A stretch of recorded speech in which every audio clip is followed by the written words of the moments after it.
Hello students, this is teacher Hira here. We are continuing our chapter number 10 light.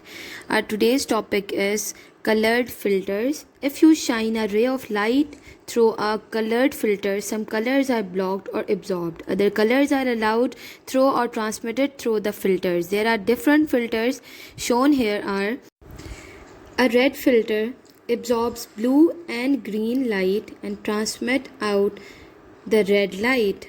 Another is a green filter absorbs red and blue light and transmits green light.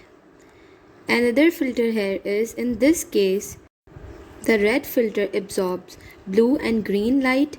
The green filter absorbs the red light. No light gets through. So here is the question: from the materials below, identify which reflect light. So from these materials, you have to choose which reflects the light. The glass reflects the light. Another is which absorb light. So snow absorb the light. Which are transparent. So water is the transparent material here.